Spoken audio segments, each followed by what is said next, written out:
जी बाई घरामध्ये राहते आणि एखादी नोकरी करणारी असते, तर त्या नोकरी करणारीला कारण ती शिकलेली आहे आणि ती घराच्या बाहेर जाते, पैसे मिळवून आणते, म्हणून मग ती जास्त शहाणी आणि घरामध्ये राहणारी ती अडाणी.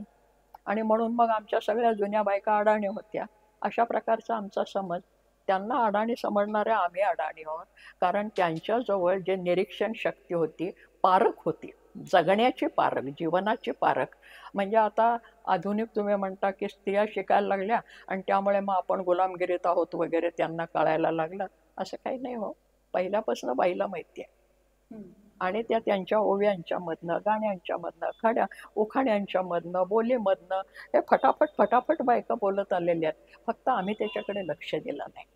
जात्यावरची ओवी हा माझा अतिशय प्रिय विषय आहे. आणि माझं म्हणणं असं आहे, की मला पुस्तकांनी बरंच शिकवलं, जगाने बरंच शिकवलं, पण माझी सुरुवात जी केली ती जात्यावर दळण दळणाऱ्या बायकांनी आणि आमच्या संत स्त्रियांनी केली.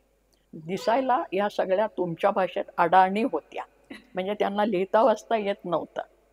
परंतु औपचारिक शिक्षण नाही असं लिहिता म्हणतात. औपचारिक शिक्षण नाही, पण लिहिता वाचता येणारी माणसं किती अडाणी असतात हे माझ्या अडाणी बहिणाबाईंनी सांगितलंय.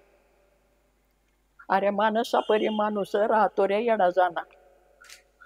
अरे मानसा परी माणूस राहतो रे येडा जाना आणि छापी सनी होतो कोरा कागज शहाणा. कोऱ्या कागदावर छापलं तर कोरा कागद सुद्धा शहाणा होतो, पण छापलेले कोरे कागद वाचलेली ही माणसं शहाणी होतीलच याची खात्री नाही. ते माणूस येडाजानाच राहतो.